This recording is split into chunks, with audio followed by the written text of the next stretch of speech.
8월 11일 법률방송 러투데이 시작하겠습니다. 첫 소식입니다. 수백억 원대 비자금을 조성해 횡령한 혐의 등으로 재판에 넘겨진 롯데건설 전현 대표 등 임직원들에게 1심 법원이 비자금 관련 혐의에 대해 모두 무죄로 판단했습니다. 신동빈 회장 등 롯데 총수 일가 비리 수사를 벌이고 있는 검찰엔 빨간불이 켜졌고 신 회장은 일단 한숨 돌리게 됐습니다. 이철규 기자입니다. 오늘 선고가 내려진 롯데건설 관계자는 이창배 전 대표 등 4명입니다. 이 전 대표 등은 300억 원대의 비자금을 조성해 횡령하고 25억여 원의 법인세를 포탈한 혐의를 받았습니다. 하도급 업체에 공사대금을 부풀려 지급한 뒤 일부를 돌려받는 수법으로 비자금을 조성해 대관 로비 등에 썼다는 것이 검찰 판단입니다. 법원은 그러나 비자금 조성 사실 자체는 인정하면서도 이 전 대표 등의 횡령 혐의는 모두 무죄를 선고했습니다. 법원은 함께 재판에 넘겨진 하석주 대표 등 롯데건설 임직원 3명과 롯데건설 법인에 적용된 횡령과 조세포탈 혐의는 모두 무죄를 선고했습니다. 조성된 비자금 가운데 얼마가 불법, 부당하게 사용됐는지 확신할 증거가 없다며 이 사건 비자금 중 상당 부분은 실제 회사의 이익을 위한 용도로 지출됐을 가능성이 있다는 것이 법원의 판단입니다. 비자금을 조성하긴 했지만 사적으로 횡령했었다는 증거가 부족하다는 겁니다. 법원은 다만 이 전 대표의 법인세 15억여 원 포탈 혐의는 유죄로 판단해 징역 2년과 벌금 16억 원을 선고하고 법정 구속했습니다. 재판부는 건설산업에서 우월한 지위를 이용해 비자금을 조성하는 과정에서 법인세를 포탈했다며 관대한 처벌이 어렵다고 양형 사유를 밝혔습니다. 당초 검찰은 이 비자금이 신동빈 회장 등 롯데그룹 총수 일가에 흘러들어간 것으로 보고 지난해 6월 롯데 계열사 17곳에 대한 일제 압수수색을 시작으로 광범위한 수사를 벌여오고 있습니다. 롯데건설 비자금 혐의에 대해 무죄를 선고한 1심 법원의 오늘 판단으로 같은 비자금 조성과 경영비리 혐의로 수사를 받고 있는 신동빈 롯데그룹 회장도 일단 한숨을 돌리게 됐습니다. 검찰의 반격이 주목됩니다. 법률방송 이철규입니다. 검찰이 전두환 전 대통령이 안 내고 버티고 있는 미납 추징금 환수를 위해 전 대통령 회고록 인쇄에 대해 압류 및 추심 명령 신청을 했습니다. 전 대통령은 지난 1996년 12월 특가법상 뇌물죄 등으로 추징금 2,205억 원을 부과받았지만 검찰이 지금까지 환수한 추징금은 1,151억 원으로 절반 정도밖에 안 됩니다. 전 대통령은 지난 4월 펴낸 전두환 회고록에서 5.18 광주 민주화운동을 폭동으로 규정하고 자신을 광주 사태 치유 위한 씻김굿의 재물이라고 주장해 논란을 일으켰고 법원은 최근 5.18 재단 등의 가처분 신청을 받아들여 회고록의 출판과 배포를 금지했습니다.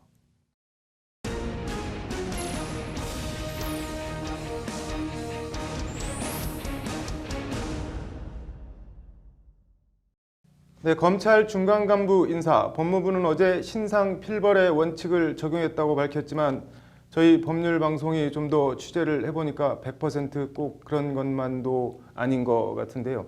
로인사이드 정순영 기자와 함께 얘기 나눠보겠습니다. 정 기자, 신상 필벌의 원칙이 그대로 적용됐다고 보기 어렵다. 뭐 어떤 근거들이 있나요?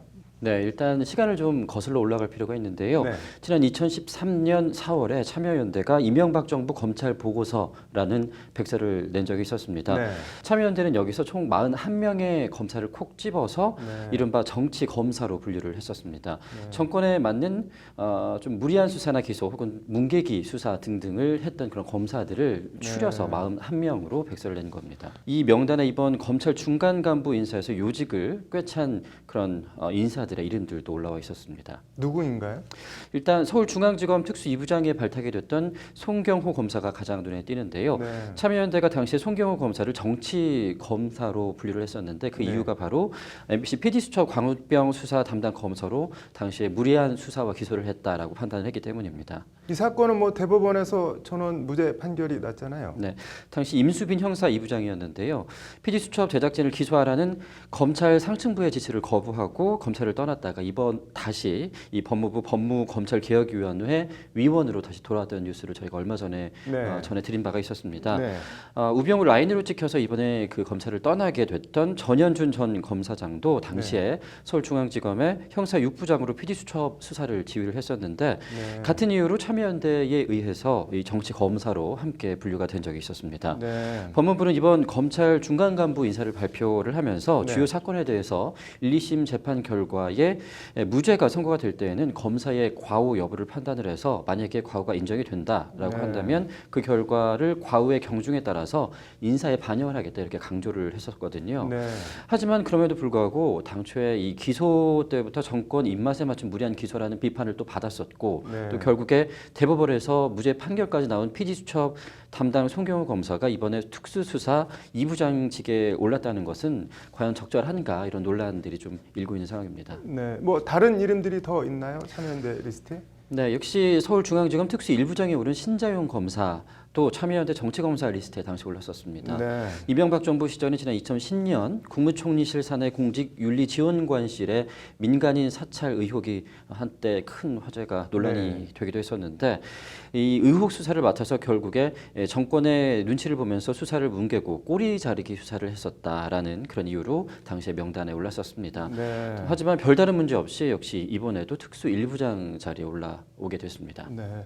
신자용, 송경호 이 두 특수부장 모두 박영수 특검팀에서 윤석열 당시 수사팀장과 한솥밥을 먹은 인연이 있었던데 뭐 아무튼 다른 내용들이 더 있나요? 네, 이 문무일 검찰총장이 취임을 하면서 네. 첫 기자 간담회를 얼마 전에 가졌었잖아요. 네. 당시에 검찰의 과거와 잘못된 수사와 기소에 대해서 이른바 검찰 과거사에 대한 검찰 사상 처음으로 사과를 한 바가 있었습니다. 네. 이때 문 총장이 콕 집어서 언급을 했던 사건 중에 하나가 바로 억울한 동네 청년들을 살인범으로 몰아서 기소를 했던 이른바 약촌 오거리 사건이었는데요. 네. 그런데 이 약촌 오거리 사건 담당 검사들로 이번에 이 법무부 과장과 또 서울중앙지검 부부장 등 검사들이 선호하는 그런 승진 코스 반열에 올랐습니다. 역시 네. 아무 문제 없이 보직을 받게 돼서 또 한 차례 또 논란이 일고 있는 상황입니다. 네. 뭐 총장은 사과를 했는데 정작 사건을 담당했던 검사들은 뭐 승진 코스에 아무 문제 없이 올라갔다고 하니까 문 총장이 사전에 내용을 알았는지 몰랐는지 그것도 궁금하네요. 네. 그런데 또 이게 다가 아닙니다. 네. 군사 정권 시절도 아니고 21세기에 버젓이 일어났던 간첩 조작 사건. 당시에 관여했던 검사들도 이번 인사에 포함이 되었습니다.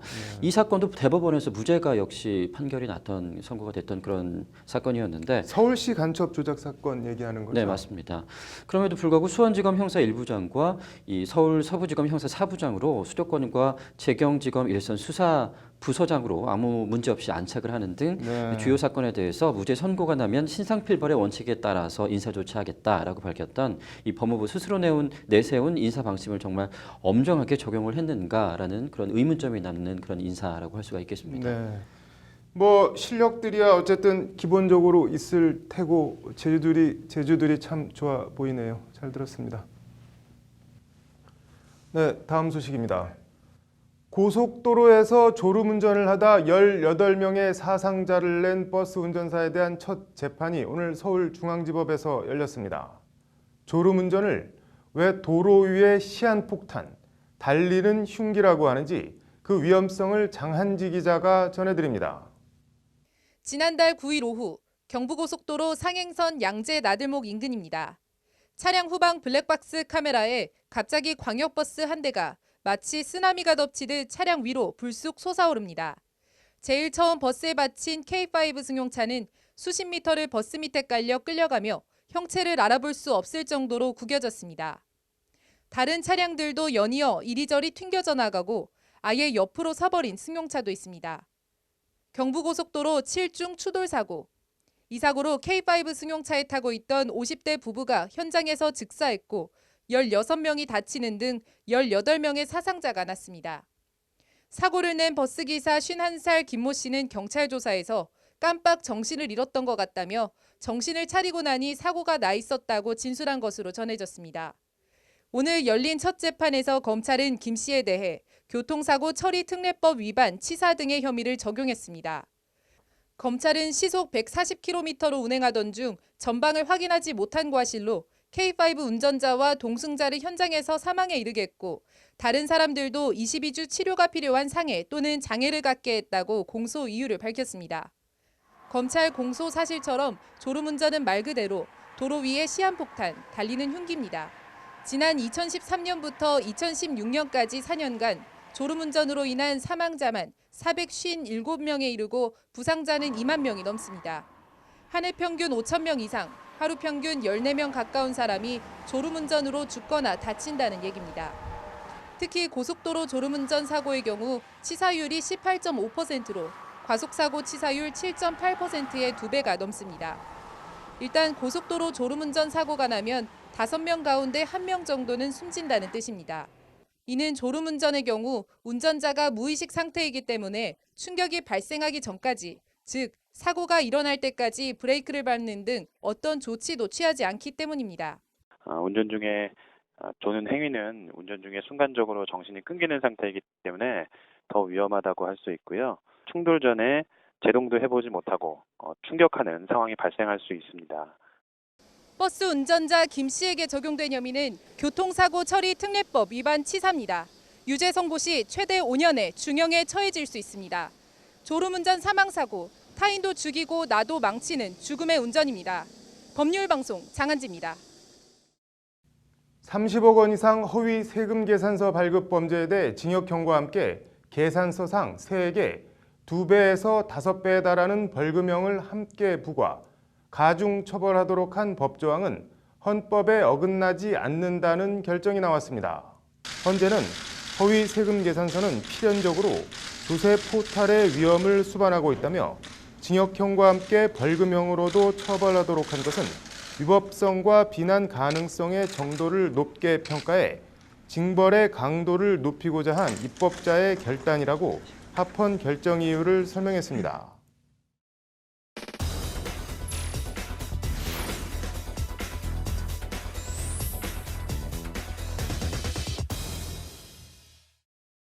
네, 국가보안법상 이적 표현물 문제 8번째로 지금 헌재 오늘 다시 갔다고 하는데요. 이 얘기 이슈플러스에서 해보겠습니다. 김효정 기자 나와 있습니다. 김 기자. 법원이 오늘 국가보안법 해당 조항에 대해서 위헌법률 심판을 제청했다고 하는데 어떤 경위인가요? 네, 지난 2011년 국가보안법 위반 등 혐의로 기소된 이모 씨 등 4명이 지난 7월 국가보안법 7조 1항과 5항에 대해서 위헌법률 심판 제청을 법원에 신청했는데요. 이 씨 등의 재판을 담당하는 수원지법이 이를 받아들여서 오늘 헌법재판소에 위헌법률 심판을 제청한 겁니다. 국가보안법 7조 1항은 국가의 존립 안전이나 자유민주적 기본 질서를 위태롭게 한다는 점을 알면서 반국가단체나 그 구성원 또는 그 지령을 받은 자의 활동을 찬양, 고무, 선전 또는 이에 동조하거나 국가 변란을 선전, 선동한 자는 7년 이하의 징역에 처한다고 규정하고 있는데요. 해당 문서들의 반국가단체, 즉 북한 구성원의 지령을 받은 사람의 활동을 찬양하고 또 선전하는 내용이 담겨져 있고 이를 열람하거나 유포한 것도 반국가 단체 활동을 찬양, 고무, 또 선전하는 행위에 해당돼 국보법 위반이라는 게 검찰 입장입니다. 위헌법률 심판 제청을 신청한 피고인들 입장은 어떻게 되나요? 네, 피고인들은 해당 조항이 현실적 위험이 없는데도 다양한 사상에 대한 학문적 연구나 토론, 또 현실 정치에 대한 비판까지 제한하고 표현의 자유를 지나치게 제한할 위험이 있다고 주장했습니다. 네, 법원 판단은 어떻게 되나요? 네, 수원지법 형사 11단도 김도효 판사는 제청 결정문에서 이 사건 법률 조항은 죄형 법정주의, 명확성의 원칙, 과잉금지 원칙에 위배해 표현과 양심의 자유를 침해한 것으로 볼 여지가 있다. 이렇게 제청 사유를 밝히면서 우리 헌법에 따른 표현의 자유 보호가 보편적인 인권을 보호하려는 국제법이 요구하는 정도에 미치지 못한 것이 아닌가 깊이 성찰해봐야 한다고도 덧붙였는데요. 한마디로 헌법상 표현의 자유 보호에도 위배되고 또 국제인권 규약에도 미치지 못하니 헌재가 다시 한번 판단해 주시라 이런 내용입니다. 이게 이번이 8번째 같은 조항에 대한 위헌 심판 제청인 거죠? 네, 그렇습니다. 그동안 7번 모두 합헌 결정이 나왔는데요. 가장 최근 결정은 지난 2015년이었는데 현재는 당시 안보 현실에 비춰 구체적 위험이 현존하지는 않더라도 이적 행위를 규제하는 것을 표현의 자유 침해로 볼 수 없다고 합헌 결정 이유를 설명했습니다. 네.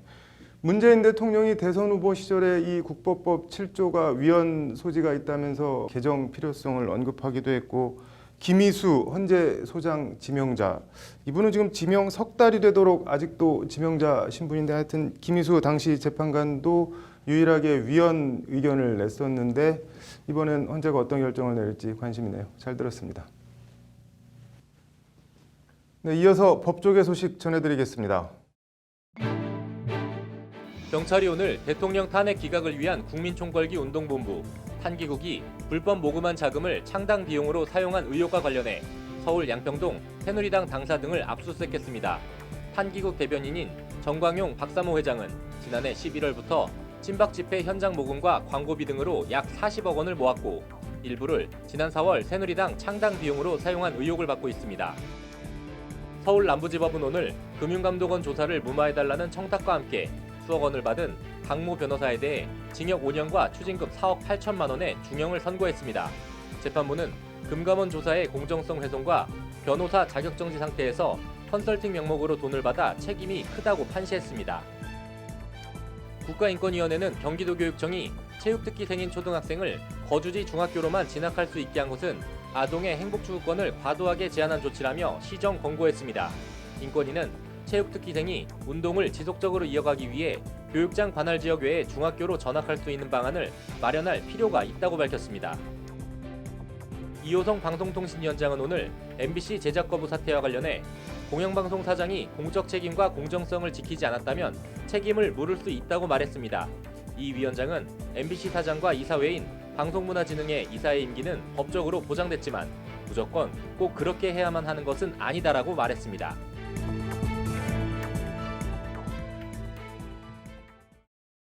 (8월 11일) 법률방송 로어투데이 마치겠습니다. 시청해주셔서 고맙습니다.